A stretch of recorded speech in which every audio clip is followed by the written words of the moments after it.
we wouldn't have people marching in the street every day just to get their voices heard. We have asked politely. Now it is time to stop asking and start demanding the changes we need. This campaign, our movement, is about two things. We have to lower costs for Kansans, and while we do that, we have to restore the promise of America. We are building a movement, a positive movement, defined not by what we are against, but by what we are for. Ours is a movement that will stand on its own with or without the establishment because we are a movement of, by, and for the people. And we will not take no for an answer anymore. But more than that, we will not accept public officials who ignore us anymore. This is the new American frontier. We want a quality of life and lived experience never known on earth, and not for 1%, but 100% of Kansans. 100% of Americans. These folks in D.C. seem to think that if they're elected by the people, they're owed that seat. They think it's theirs, but it's not. It's ours. It's y'all's. I say if you are chosen by the people to go to D.C. and work for us, you owe us some daggone results. Positive results that work for the people. But we don't get results. We get no accountability. Not so much as even a willingness to have a conversation with people who disagree with you. But that is their job. That is the job I will do for you. I won't run away when you're upset. I listen even if you disagree with me. Yes. Even if you are angry with me. Yes. I am offering to serve you. Thank you. Prices go up. Wages stay the same. Jobs go overseas. The working men and women of our state, we are all left behind to fend for ourselves and fight over the table scraps dripping down from Wall Street in D.C., from the elite, from the establishment. I'm sad to say I'm no longer sure who I trust in D.C. anymore. And again, you and I, we have the same information. We are on the same playing field. We have to start talking to each other, not shouting online or retweeting memes that do nothing more than mislead and sow more division. D.C. is the problem. We, the people, are the solution. We can't be paralyzed with fear over what we can't do. We have to start figuring out what we can do, and then we have to do it. For 30 years, we've argued over whether health care should be a human right. Today, we still have Kansas families going bankrupt and children losing their lives because the suits in D.C., who have great health care that we pay for, by the way, have failed us all. Right here, right now, there are parents in Kansas who are forced to decide between keeping a roof over their children's heads or getting their child the medicine they need. That is morally wrong. It's time to find a path forward. There are two sections of society that should always be held sacred: the elderly and the youth. So I propose Medicare for all kids. That's where we start. Everyone under 18 can be taken into the Medicare system and guaranteed coverage. Every year, my plan will save Kansans thousands of dollars. We will save tens of thousands of working families from bankruptcy. And most important, we will save countless children's lives. And don't dare anyone suggest to me that the families of the working men and women with suffering children don't at least deserve the same coverage that the self-serving sycophants in Washington get.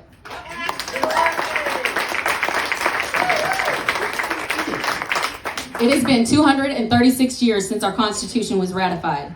Our ancestors, our grandparents, our friends, our children even, have fought and died to preserve the values of this republic. Our founders guaranteed us that we, the people, will have the power, not a politician, not a public official. You and me, we. You heard from Miss Diana Hicks, and we are so thankful that she took the time out of her busy schedule to be here for us today. Right now, there is a direct attack on America's labor force. This administration has canceled union contracts and eroded the protections of our federal workforce, our civil servants. The elites know that without unions, the working man has no power. power transfers fully to the rich and already too powerful. Our unions mitigate the destruction that will inevitably come from allowing that balance of power to collapse. Unions gave us this day off, by the way.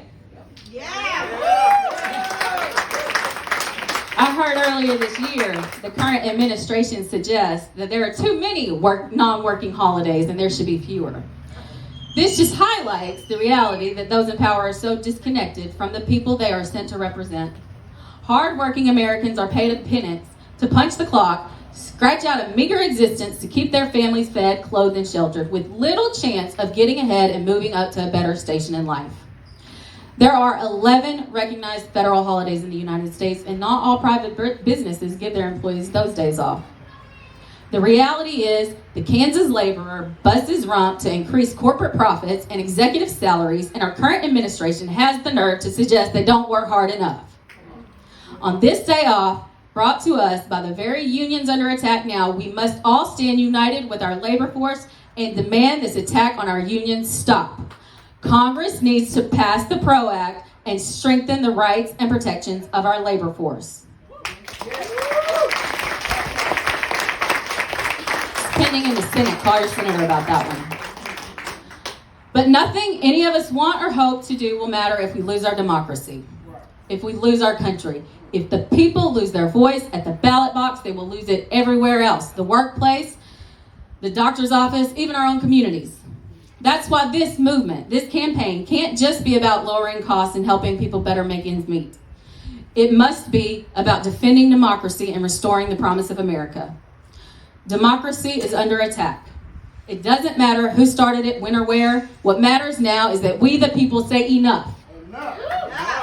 We will no longer accept corruption and cronyism in our public offices. We will no longer allow anti-American forces to tear us apart. We are one nation, and we must be indivisible. And we must fight for liberty and justice for all if we want it for ourselves, and I know I do. It is up to we the people to decide how we want this nation to be and make it so. No one is coming to save us, only we protect us. This Congress has set fire to the true promise of America. DC tramples our values and they continue to defile our Constitution. They tear apart the institutions our parents and grandparents spent their lives building for us, and they do it under the guise of cutting fraud or waste or whatever else they claim. And no one is upset if we figure out how to best spend our tax dollars. But these people slash without looking at who it's really hurting. Good people, our fellow Americans, our fellow Kansans. And they have no plan for what comes next. To these people, you and I are all non-player characters. Do you all know what that means? Yes. I didn't. I learned 2 days ago. I had it wrong, I was told. So if you don't know what it means, you can ask anybody in their 20s and they will be happy to tell you. If we do this right, if we work together, if we stand united, we will get to fix what they've broken in a way that will actually work for all of us, for the people. We didn't ask for this fight, it came to us, and we must rise to this occasion, for if we do not, what world will we leave our children? We're going to take the good of our past, we're going to learn from and leave the bad behind us, and we are going to make America for the people once again. We will give the government back to its true owners. I know we can, because look how much we've done already. Kansas, we deserve better than the institutions and leaders that have failed us. We deserve elected officials who serve us, whether they are the person we voted for or not. That is their duty, that is our right, and we will have it. I'm Ann Parelkar, and I'm here to offer the people of Kansas my time, my efforts, my knowledge, my services to them as we create a real positive movement for change and a new path forward.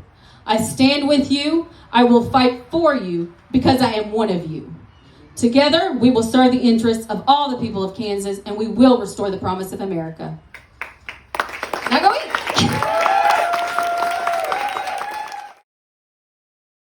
Now, how I can do that?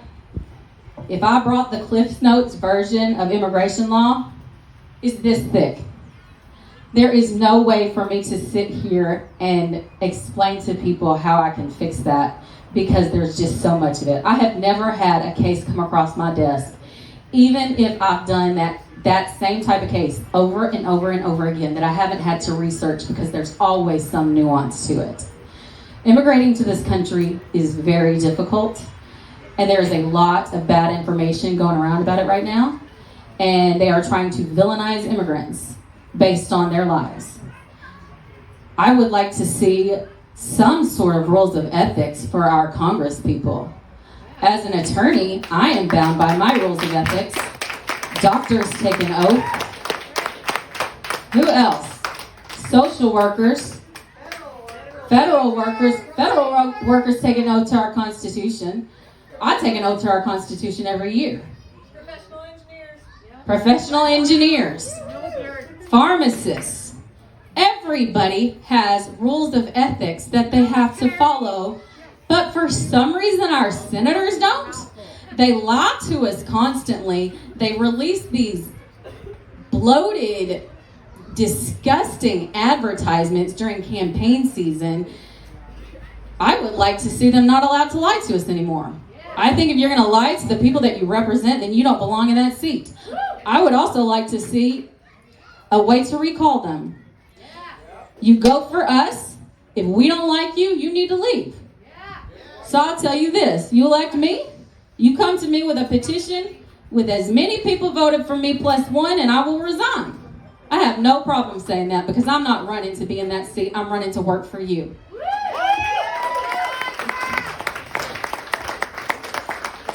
Is there anything else in particular that you'd like me to address? Yes, ma'am. What are your first two things you want to do legislatively? Term limits. Yes.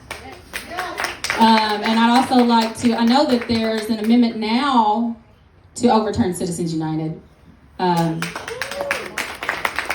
would also like to see no more insider trading in Congress. Those seats should not be so lucrative to attract slime balls that they do attract. I want each and every one of you to feel like you can run for this job because you're meant to be able to do it. These are offices of public service. They are for limited time and limited purpose that we loan our power, granted to us by God and guaranteed to us under the Constitution, to the people we send to work for us, and then they ignore us. Nope. Yes, sir. What is your opinion on the situation happening in Gaza? What is my opinion on the situation happening in Gaza? Would you support an arms embargo to the state of Israel?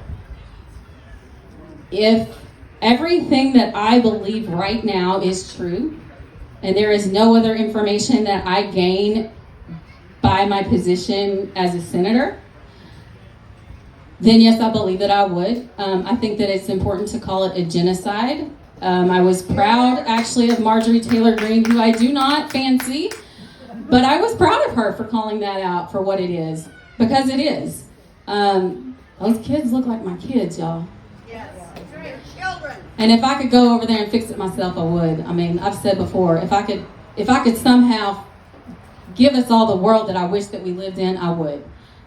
I would have to take the information that I learn and make the best decision for our people. But I would do anything that I could to make sure that those people don't suffer anymore, because we should call out genocide no matter where it is, who it is, no matter what. Thank you for that. Question to your proposal about term limits. For congressmen and senators, what do you think would be a good number of terms so that a job can actually be done and people can actually represent the people that they were elected to serve, rather than just, I'm going there for 2 years just to fundraise for my next election? Right. I think if we put some limits on campaign spending, and which would be if we are able to amend the Constitution to overturn Citizens United. Well, it wouldn't overturn it, but it would fix it. I think that would solve a lot of our problems. If everyone has it, I've been told I'm going to have to raise $30 million to run this campaign. That's absurd. How many people could I feed or give water to with $30 million? It's dumb. I'm sorry, but it's just dumb. And it's used for, like I said, it's used for just being nasty to each other. I don't see any of these politicians using it to try to tell us what they're going to do for us, just telling us how bad the other guy is. And yeah, they are bad. But I don't want to just be not bad. I want to be good. Oh, and as far as for how long they should be there, I honestly don't know the answer to that question. All I know is that Chuck Grassley is planning on running again, and that man, like, retire. Come on, what are you doing? There is something wrong when these offices are such cushy positions for people that they want to stay there as long as they do. If you are doing this job right and you are serving the public, this job is not easy. It should be hard. You should want to do a good job and then hand the reins over to another person to work and serve our country. That is how it was meant to be. That is what George Washington did for us. He showed us in his own words. If you pick up one of those constitutions, and make sure you get one, we have tons. He says it in there. We send them for limited time and purpose.